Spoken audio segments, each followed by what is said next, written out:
Kami naman natin ang updates patungkol sa vaccine at nagbabantang bagong variant ng COVID-19 mula kay Undersecretary Leopoldo Vega ng DOH. Good morning, Yusek Vega.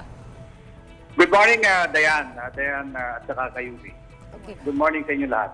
Thank you for joining us again today, Yusek Vega. Yusek, my first question would be about doon po sa bagong variant po ng itong COVID-19. May mga bagong impormasyon po ba tayo ukol dito, Yusek Vega? At ano po ang estado po ng ating bansa laban sa banta po ng bagong variant na ito, Yusek? Alam mo yung bagong variant na yan, na-discover kasi yan sa England. Kasi ang England kasi napaka-taas ng capacity nila to genotype nilang lahat ng mga yung coronavirus. Lahat ng mga, siguro nasa mga 10% ng mga positive samples na raw sa England, nagagawa nila ng paraan for genotype. So, doon nila nakita na may variant nitong COVID-19. At saka ang variation nito, nasa spike protein lang daw, no? Parang tweak. At ang ano naman nito, ang nakita nila na ang mas mataas ang rate of transmission nito, mga 50 to 70%. Pero ang ano daw, ang severity ng virus nito, hindi pa nila nalalaman, pero ang effectivity daw ng vaccine hindi din daw masisira. Nakamamatay po ba itong bagong variant na ito, Yusek? Itong bagong variant kasi pwede, no? Although kung masabi natin na taas ang transmission nito, pero pag umabot ka sa serious kasi, lalo na vulnerable ka, talagang baka tataas din yung mortality nito.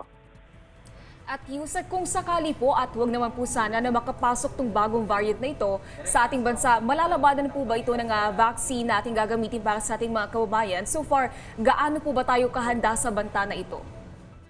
Alam mo, pinaghahandaan na talaga yun, lalo na first reported yung coronavirus variant sa England.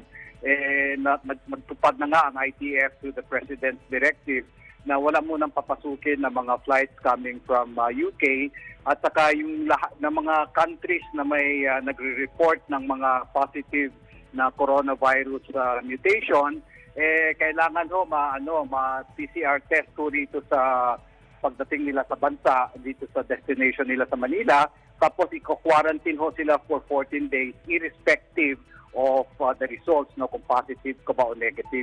At saka yung mga positive PCR naman na nakuha sa mga pasyenteng to coming from other countries na may positive na corona mutation, ilalagay na nila sa genotyping sa Philippine Research at saka sa UP Philippine Genomic Center.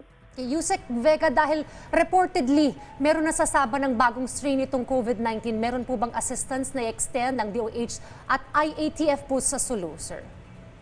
Alam mo, ang ano pa rin nito is we're looking forward, yung nga sabi nga nila, the light at the end of the tunnel, pero yung tunnel nga masyadong very long. Pero nakikita natin na the vaccines pa rin, yun din ang ating isang hope na makakapagbigay ng cure dito sa coronavirus. Kasi ang nagpapakita naman, although may mutation, effective pa rin yung vaccine natin. At saka pangalawa, important din na let's not put our guards down nga, no? Kasi lalong-lalo na sa ating minimum health standards, kailangan meron talaga tayong tinatawag na personal at saka shared responsibilities sa community. Kasi kung hindi natin gagawin to, baka tataas ang transmission. So ito yung natin, kailangan talaga natin, we have to make sure na handa ho tayo, meron tayong minimum health standards at saka kailangan matupad natin ang mga directives ng IDPM. At Yusek, usap-usapan ngayon yung 50% efficacy rate ng Sinovac. Maaari niyo bang ibigyan kami ng kaalaman patungkol dito at kung ano yung latest update patungkol sa vaccine na ating gagamitin?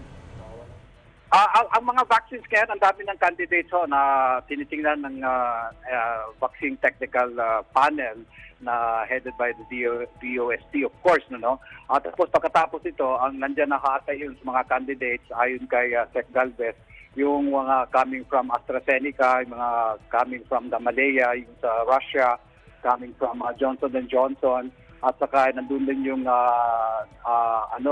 biotech at saka yung Moderna, yung Pfizer. ito ho ay ititingnan din ng FDA ang lahat ng mga clinical trials kasi importante din makita ng FDA kung gaano nga tulo responsive ang sa mga vaccines nito sa mga Asian.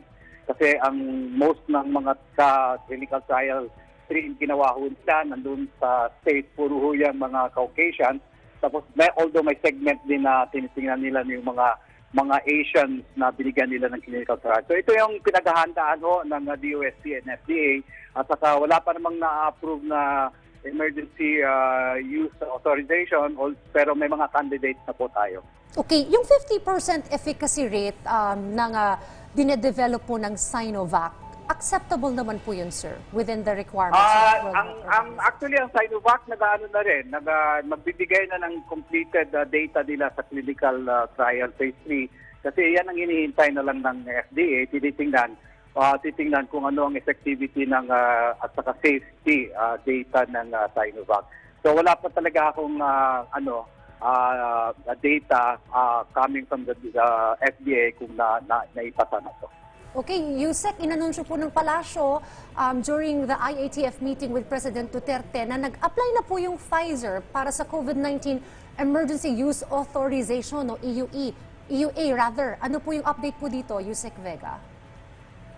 Ang update ko nito talagang dadaan na lang talaga sa FDA, tinitingnan kasi it will take time. Siguro may mga I guess if not, hindi ako nagkakamali, probably mga 25 to 30 days bago ma-set yung approval for emergency use authorization.